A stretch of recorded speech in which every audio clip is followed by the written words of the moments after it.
1 de cada 4 niños de las escuelas públicas padece inseguridad alimentaria. Por tal motivo, el senador del Frente Amplio, Óscar Andrade, presentó un proyecto de ley que garantiza la seguridad alimentaria de los estudiantes de la educación pública. Es un proyecto que pretende abarcar todo el año y no solo los días de clase. Desde la oposición se entiende que el gobierno debería apoyar este proyecto porque se entiende que debería ser una política de Estado. De estos y otros temas estaremos hablando esta noche. Bienvenidas, bienvenidos. Así comienza Lado B. La bancada de senadores del Frente Amplio ingresó un proyecto de ley para garantizar el acceso diario a una alimentación adecuada y saludable para los niños, niñas y adolescentes que asisten a los diversos niveles de la educación pública, lo que supone ampliar las instituciones que brindan comida y asegurar que el sistema funcione todos los días del año y no solo cuando haya clases. El texto propone garantizar la alimentación a quienes asisten a modalidades educativas de la Dirección General de Educación Inicial y Primaria, de la Dirección General de Educación Secundaria, de la Dirección General de Educación Técnico Profesional y de los centros CAIF, Centros de Atención en Primera Infancia, clubes de niños y centros juveniles del Instituto del Niño y Adolescente del Uruguay, el INAU, y a la población beneficiaria de becas de inclusión socioeducativa atendida en centros educativos privados. Además, indica que la Administración Nacional de Educación Pública y el INAU, en coordinación con el Instituto Nacional de Alimentación del MIDES, serán los responsables de garantizar el acceso a la alimentación los 365 días del año, ya sea a través de los comedores escolares,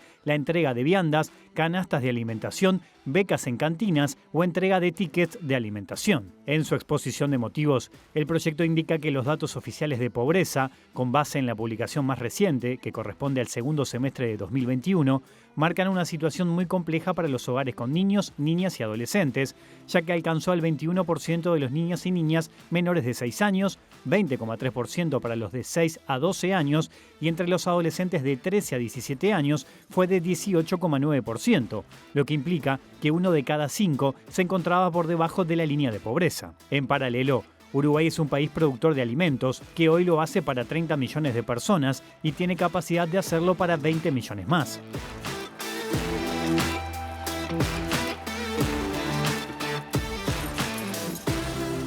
Este tema importante vamos a estar hablando esta noche aquí en Lado B en vivo, en la pantalla de TV Ciudad, con el senador del Frente Amplio, Óscar Andrade. Senador, gracias por acompañarnos. ¿Cómo estás? ¿Qué tal? Buenas noches, un gusto estar por acá. Bueno, es un tema muy importante. Antes de entrar precisamente a detallar esto, ¿no? Hoy volvió a ser, sigue siendo el tema del día, el procesamiento del ex custodio del presidente de la República por distintos delitos.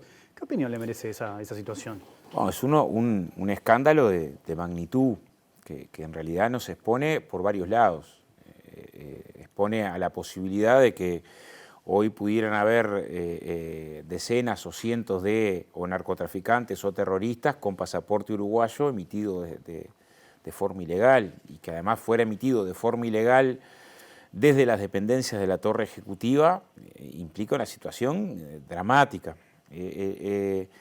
Esto pudiera haber generado sorpresa si la persona que estuviera implicada no tuviera más de dos decenas de indagatorias y procesado por delitos. O sea, poner en las altas esferas del poder algo que ya había sido alertado por la prensa en el 2020, que se habían hecho pedidos de informes acerca de que nunca se contestaron respecto a esta situación, nos parece que es un escándalo de magnitud que deteriora la institucionalidad y que, aparte de las acciones judiciales, va a meritar. De hecho, hay una reunión de la bancada convocada la semana que viene, culminación del proceso de rendición de cuentas, también tener en consideración las acciones parlamentarias. ¿Cómo tomás que el presidente de la República en conferencia dijera que no estaba al tanto de los antecedentes de esta persona? Yo creo que es insólita la salida del presidente, ¿no? Porque claramente, de ser así, lo que está diciendo es: no tengo ni un asesor que lea la prensa y me comunique, ¿no? ¿Cuánto puede demorar que la tapa de una publicación informe sobre más de 20 indagatorias a que esa información, aunque no compre ese semanario, aunque no lea el diario que después publicó, aunque no se escuche la radio que también dedicó tiempo a construir esta información, llegue a los niveles de presidencia? Pero creo que fue una salida muy infeliz, que después intenta temperar diciendo, bueno, claramente la situación del custodio era conocida y en todo caso le puede sorprender que no genera confianza, pero no el hecho ni de los antecedentes ni de las indagatorias.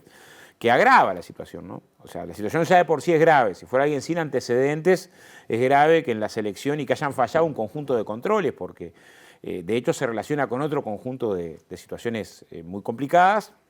Bueno, veremos cómo avanza la investigación judicial, ¿no? Si tomamos el último mes, la oposición ha tomado distintos temas para plantarse y criticar fuertemente al gobierno. Por ejemplo, el caso del pasaporte de Marcet, los cambios a la política antitabaco, este episodio del custodio. ¿Cómo se plantea a nivel general la oposición con estos acontecimientos, pensando también en el futuro y en el rol de la oposición? Pasa que en realidad son temas que se toman solos, ¿no? O sea, que vos emitas un pasaporte de manera acelerada a un narcotraficante que está consignado como el principal responsable del primer cartel en Uruguay, que además lo obtiene estando preso por falsificar un pasaporte, y que no escuche siquiera la recomendación del servicio exterior en el lugar que te dice, bueno, hay una situación muy complicada, y que además la entrega de ese pasaporte uruguayo es clave para la estrategia judicial de la salida, que le permite después fugarse,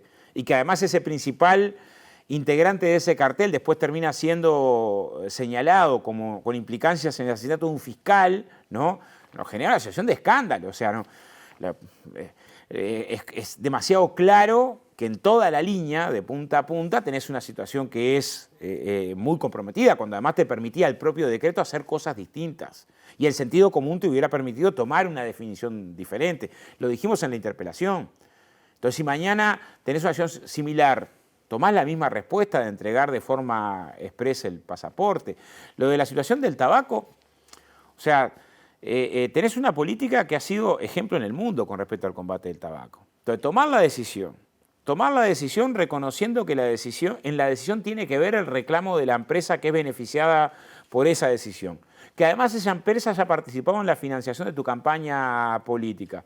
Bueno, genera una situación toda junta que es muy complicada. Y hacerlo además en contra de la recomendación de toda la comunidad científica, bueno, da señales de insistir en el error. Entonces, como que se fueron dando situaciones, una tras de otra, muy complejas, que tienen que ver, yo creo, en este caso de orientar en una dirección diferente a lo que recomienda la comunidad científica, en una persistencia en el error. Porque eso le puedo agregar que en el presupuesto actual, la rendición de cuentas actual del presupuesto de las cuentas nacionales, se está votando disminuir las penas a los delitos ambientales. O sea, toda la euforia comunicacional de crear un Ministerio de Medio Ambiente tiene hoy como resultado de política que a quien comete delitos contra el medio ambiente le disminuyó a la quinta parte las multas por la práctica contra el medio ambiente. Es evidente que hay una lógica de acción política que evidencia privilegiar determinados intereses con respecto a otros, y en muchos casos intereses que tienen mucha fuerza corporativa, ¿no? ¿Considerás que estos acontecimientos que se dieron en septiembre pueden marcar, condicionar el futuro del gobierno, de la coalición? Yo creo que el futuro de la coalición depende de muchas cosas. Una, hay un proceso que se consolida. El proceso que se consolida es un proceso concentrador, claramente, ¿no? O sea, Uruguay convive con un momento de récord de las exportaciones como nunca antes, 40% por encima de los mejores años. Y recordemos que cuando en Uruguay se disminuía de manera notoria la pobreza, se incrementaban los salarios, se incrementaban las jubilaciones, se incrementaba el presupuesto educativo de vivienda, todo se adjudicaba al éxito de los precios internacionales.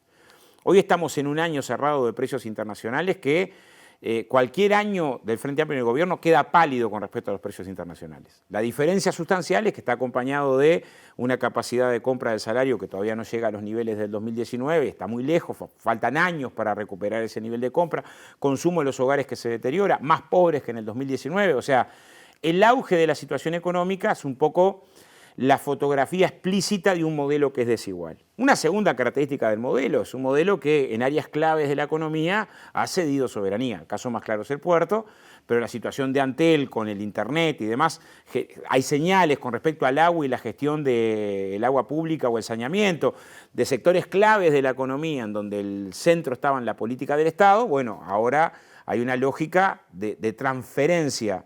Y el tercer costado del modelo, que yo creo que es lo que hay que tratar de ubicar por encima de la anécdota, es en términos de los derechos sociales y laborales. Es evidente que este proceso también va acompañado en limitar derechos de huelga, estigmatizar la acción estudiantil, como un tercer costado de las características principales del modelo.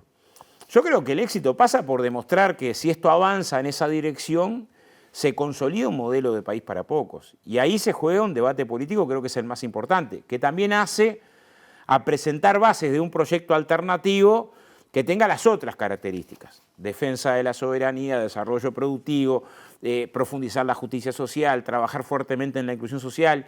Y en ese dilema es que creo que se juega la suerte del Uruguay que venga, ¿no? Metiéndonos en este proyecto, ¿no?, que mencionaba recién en la introducción, este proyecto que busca garantizar la alimentación de los escolares, en realidad de los estudiantes, durante todo el año, no solo los días de clase. ¿Cómo surge esa iniciativa? ¿Cuál es la inquietud que hay detrás de esto?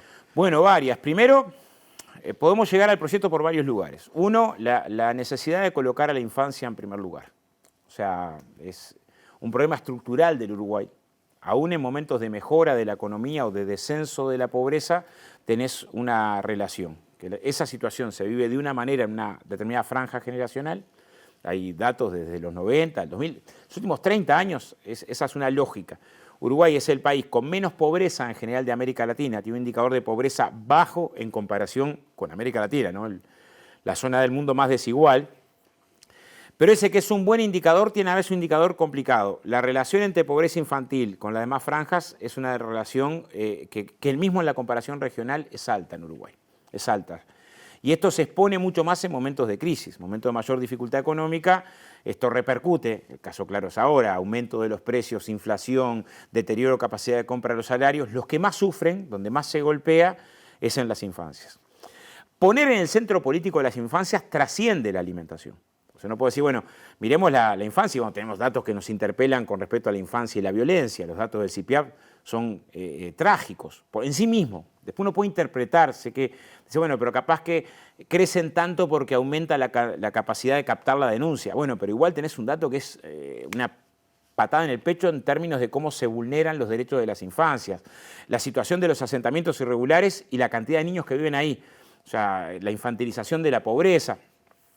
El derecho al acceso a la cultura, a la atención médica, como que hay un conjunto de componentes para atender la cuestión de la infancia. Pero la alimentación es tan clara, o sea, es tan clara la deuda, decimos, como sociedad, si una deuda tenemos, tiene que ver con los datos de inseguridad alimentaria en la infancia. Y todos los estudios de diversas fuentes, yo acá traje algunos, nos demuestran que ahí hay mucho para remar, que no implica desconocer lo hecho. A veces te preguntan, y sí, en los 15 años del gobierno del FAP teníamos 2/3 de pobreza medida por ingresos en la infancia y bajó un 17%. No implica desconocer lo hecho, pero aún reconociendo lo hecho, y yo creo que ese tendría que ser un poco el espíritu del Frente Amplio hoy, una defensa no panfletaria de su proceso político, sino una defensa crítica, o sea, que le permita después encontrar soluciones para avanzar en temas estructurales, y este es uno. Pero paso a algunos datos. Un estudio hecho por la Cátedra de la Escuela de Nutrición, la UDELAR y Naumides en los CAIF, ¿no?, que pongo un paréntesis acá, algunos especialistas me decían, mirá que eso no son los niños que están peor, el peor es que el que ni siquiera tiene acceso al CAIF. Pero un estudio en los CAIF nos dan que la inseguridad alimentaria en los CAIF es de un 31%, o sea, casi un tercio de los niños que está en los CAIF, y la inseguridad grave dentro de ese 31 es casi un 10%. O sea, casi 1 de cada 10 niños, primera infancia, etapa clave para el desarrollo, lo tenés en inseguridad alimentaria grave. O sea, estos datos que a veces los encontrás en las recorridas, ¿no?, fuera de la estadística. Yo recuerdo en una recorrida en San José, con quienes estaban al frente del CAIF y nos decían, vea, los lunes los gurises llegan algunos con hambre y mal, y el que no le podemos resolver una canasta para el fin de semana tiene una enorme dificultad. Pero voy a los liceos. El dato de los liceos que salió público en la diaria, los liceos general, ubica que hay una cuarta parte de los niños, de los muchachos que van a los liceos en general, que están en inseguridad alimentaria. Pero si segmentás los liceos públicos, o sea, si solamente tomás los liceos públicos, el dato trepa un 43,5%. O sea, es un drama. Y de vuelta, en el entorno de un 10, o sea, 1 de cada 10 muchachos de los que están en el liceo, con inseguridad alimentaria grave, o sea, severa. Entonces, pensar en mejorar resultados educativos cuando tenés este dato desde el punto de vista de la alimentación es imposible. En las escuelas públicas lo mismo, el dato es más o menos parecido que en los liceos públicos. En torno de un 40% con inseguridad alimentaria y un 11% con inseguridad alimentaria severa. Entonces, poner las infancias en el debate es el primer desafío, ¿no? Con todas las vulneraciones de la infancia. De hecho, este proyecto dialoga muy bien con el que presentó Cristina y que asumió la bancada del FA, en el sentido más estructural de construir una nueva institucionalidad para las infancias. Claro, diputada Lustenberg, que lo presentó en 2021 claro, y que abarca precisamente primera infancia. Pero si tenés que ganar una primera respuesta, tenés que garantizar la comida, ¿no?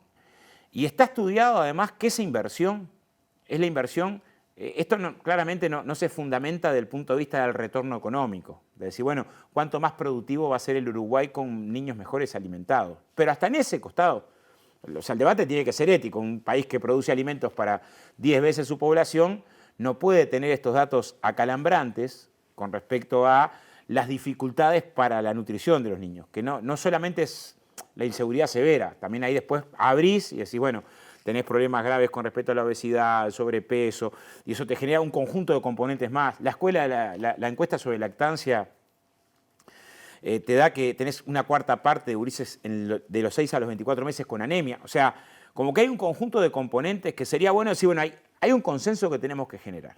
Seguramente no lleguemos a consenso en el sistema político sobre el derecho de huelga, no lleguemos a consenso sobre las empresas públicas, no lleguemos a consenso sobre el papel del Estado en la economía, no lleguemos a consenso, que hay un montón de temas en donde, claro, no tenemos consenso sobre el nivel de participación de los docentes en una reforma educativa, no tenemos consenso. Ahora, tendríamos que tener un consenso. No podemos tener la infancia tan desprotegida en un elemento tan esencial como la alimentación. Entonces, solo elegimos el camino del proyecto de ley, discutirlo en la bancada primero y no presentarlo como un aditivo en la rendición de cuentas que hubiera ido derecho a naufragar, por más que lo planteamos en el debate cuando estuvo el Ministro de Desarrollo, en el sentido de si tenemos un proyecto que queremos discutir en tiempos diferentes porque el proyecto intenta construir una política pública que trascienda a una administración o un partido político. Esto es decir, bueno, muchos temas están para el debate, en esto tendremos que generar un acuerdo. Por lo tanto, está abierto a decir, bueno, si estas son las franjas en las que tenemos mayores dificultades o las zonas geográficas, quizá empezar por ahí, ver etapas, ver si es primera infancia primero, en términos de instrumentación, pero no puede ser que el debate sobre la alimentación en la infancia se dé una vez al año cuando hay un paro general y al resto de los días del año no tengamos que debatir acerca de que no logramos garantizar como sociedad lo esencial, ¿no? Bueno, hablando de debate sobre alimentación, se está dando un debate en la actualidad entre, por ejemplo, el ministro Lema y la gente que trabaja en las ollas populares. Semanalmente 180.000 personas se alimentan en las ollas populares. Este proyecto, en ese contexto, ¿cómo entraría? ¿Qué aporte tendría? Yo creo que lo que hace es, a ver, yo entiendo, la olla popular es una respuesta inmediata a la urgencia, al drama, ¿no? Pero es evidente que la intención no es institucionalizar que vamos a tener siempre ollas populares. Ahora, si hay un sector donde tenemos que garantizar sí o sí que la alimentación esté y tengas alimentación de calidad, tiene que ser niños, niñas y adolescentes. Es un lugar que tenés que empezar a discutir, decir, bueno, esto no nos puede pasar. Y intenta resolver con una política pública más potente, que no es un refuerzo para el comedor puntual, sino decir, bueno, generemos la condición, porque hasta el punto de vista de la financiación, a ver, esta semana que viene se va a votar, y está bien que se vote, recursos para la campaña contra la mosca de la bichera, ¿no? Y se van a votar 95 millones de dólares, ¿no? Y está bien, ¿no? Porque en realidad es una plaga, tenés el problema que tenés desde el punto de vista después de la producción. No puede ser que no garanticemos decir, bueno, tenemos en el sistema educativo 600 y pico de mil niños, niñas y adolescentes, ¿no? Tenemos que garantizarles la comida, que tengan comida de calidad, ¿no? Un primer compromiso, ¿no? Claro que es una política mucho más potente que andar pichuleando cómo atendés y levantás una olla, que está bien la olla en el sentido de la respuesta organizada social, que hasta prende de la solidaridad para que no tengas un vecino muriéndose de hambre al costado o sin tener que cenar. Yo tuve a mi vieja al frente de un merendero en la villa varios años y el desespero para conseguir el pan, el dulce membrillo, porque era como tu problema si algún gurí de la villa se acostaba sin tener que comer. Ahora, está claro que la política pública no puede depender de que haya vecinos que como puedan, a la desesperada, intenten resolver el plato. Y menos a niños.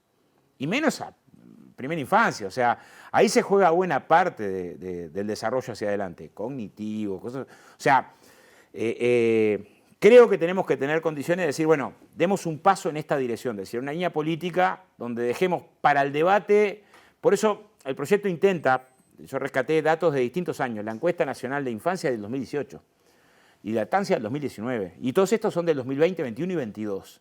Para decir, este es un problema complejo donde las políticas públicas que han amainado la dificultad en la infancia no han logrado darle la vuelta desde el punto de vista estructural. Y es un primer escalón, creo, de consenso para una transformación de las políticas todas de la infancia. Yo creo que eso lo recoge muy bien el proyecto de Cristina, en temas que son más complejos. El caso de la violencia sobre los niños, la respuesta y el resultado requiere una política muy sostenida en el tiempo, también interpelante, pero que es más difícil de construir como respuesta inmediata. Acá ya tenés una infraestructura, me parece que es una infraestructura a utilizar, un problema que rompe los ojos, y bueno, intenta el proyecto dar respuestas en esa dirección. Mencionabas algo, me quedo con algo de lo que mencionabas recién, de la complejidad del tema, porque está claro que la alimentación es muy importante en la primera infancia, una etapa clave que marca el desarrollo de una persona. Lo que pasa en los primeros años de vida termina condicionando después el desarrollo de esa persona, pero detrás de la alimentación y de ciertas complejidades está la violencia en el hogar, la vivienda. El tema de la vivienda es un tema también muy importante y eso lleva a que se involucren tanto a las madres, los padres, como a los maestros. En ese sentido, ¿el proyecto también contempla esa situación? Mira, nosotros tenemos, justo hablas de la vivienda y estamos trabajando una iniciativa que tiene que ver con, en la que seguramente sea más difícil construir acuerdos. Incrementar, que está sobre la base del planteo FUBAN, incrementar en un porcentaje el impuesto al patrimonio para lograr unos 170 millones de dólares más para el Fondo Nacional de Vivienda. Seguramente ahí no tengamos acuerdo, porque hay una mirada general del gobierno que no nos acompañe desde el punto de vista de un incremento impositivo, aunque este incremento sea para el 1% más rico de los uruguayos. Pero ese es un debate. Este proyecto no pretende ese debate. O sea, no pretende que digamos, bueno, acá nos vamos a diferenciar a morir, sino tiende a discutir, bueno, sobre esto tenemos que estar de acuerdo. No puede ser que la diferencia política que tengamos, por ejemplo, en esto, si en términos tributarios o fiscales hay que incrementar un poco más allá, un poco más acá, para resolver, por ejemplo, una política pública tan sustancial como es el de la vivienda. O en base a un trabajo de la Intendencia de Montevideo también se presentaron un par de iniciativas para acelerar el proceso de expropiación de las viviendas que están abandonadas, para poder utilizar un plan de obra pública. Ahí también tenemos diferencias, va a ser difícil construir consenso, o en gravar a quien utiliza muchas viviendas vacías para especular, ¿no? Hay quienes entienden que hay que tratar muy bien a quienes tienen mucho poder, en ese sentido nosotros creemos que hay que desestimular esa práctica para no favorecer la segmentación territorial.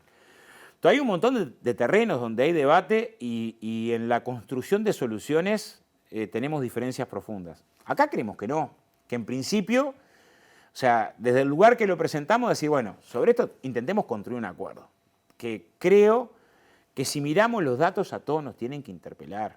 No es que es difícil de encontrar, cuando tenés un 40 y pico % en los liceos públicos, bueno, estás hablando de que tenés casi la mitad de los gurises que come como puede.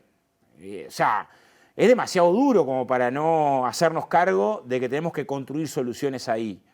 Y pensar que eso no tiene ninguna relación con el resultado educativo después es hacernos una trampa al solitario. Sí. Y lo mismo pasa, a ver, cuando vas a la discusión de la encuesta de lactancia, de los 6 a 24 meses encontrás que los gurises que están peor son de los hogares más pobres, en general del sistema público, o sea, como que arrancás esa carrera, pero muy, muy de atrás, que un poco lo decías vos. Entonces, hay diseño institucional de política que seguramente lleve mucho tiempo para construir, consolidar, reconstruir desde el punto de vista cultural. Hay respuestas que nos parece que merecen mayor urgencia. Esta es una. Tenés que elegir, bueno, ¿qué respuesta merece mayor urgencia? Bueno, claramente tenemos que decir, bueno, Uruguay, el país de la comida, no puede tener gurises que estén mal puchereados. Te propongo una pequeña pausa y seguimos hablando, ¿eh? O en un minutito sigue la OE aquí en la pantalla de TV Ciudad.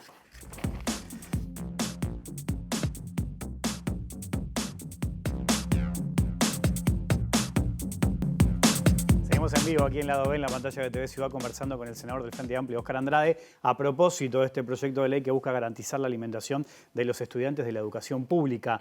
Estamos hablando de una inversión, digo inversión, porque uno cuando habla de alimentación a los más chicos no puede hablar de gasto, uno está hablando de inversión, ¿de cuánto? ¿80 millones de dólares aproximadamente? Sí, hemos estimado que andaría en ese entorno la aplicación plena.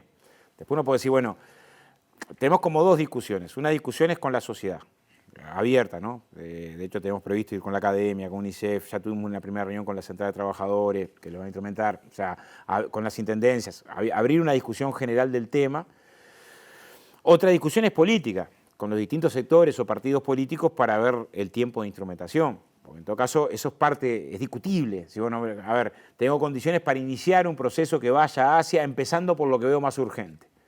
Y con la información que tenemos o la que podamos construir, ir un mapa de prioridades, ¿no? Pero teniendo claro que avanzamos hacia un objetivo. Si, bueno, garanticemos una condición de alimentación saludable a niños, niñas y adolescentes. Yo creo que esa es una bandera que tiene mucha potencia para ser una bandera país y si nace de un acuerdo político, todavía más. Y sí, yo creo que difícilmente encontremos recursos que tengan mayor retorno que este. O sea, en distintas posibilidades, mayor retorno que una decisión de esta característica. ¿Has tenido contacto con dirigentes del gobierno para ver si hay algún Lo he conversado por arriba con algunos legisladores, ¿no? Y de hecho lo planteamos el tema en dos instancias de la Comisión de Presupuesto en el sentido de tenemos esta iniciativa, la queremos discutir, está todavía el Parlamento de cara a la rendición de cuentas. Claro. Esto entrará a tratarse en Comisión de Población y Desarrollo, supongo en la segunda quincena de octubre, y tendrá, como todo proyecto de ley, una agenda de delegaciones a recibir, contenidos, modificaciones. De hecho, es un esquema que está abierto a que se le puedan hacer agregados que lo mejoren. Me plantearon, bueno, pero no habría que potenciarlo, ya que vas en esa dirección, con compras públicas que potencien la pequeña producción familiar. Se puede abrir el proyecto a incorporarle otros costados que tengan que ver con mejorar el proyecto. Sí creo que daríamos una muy buena señal sin desconocer que tenemos diferencias profundas sobre el enfoque de un montón de temas.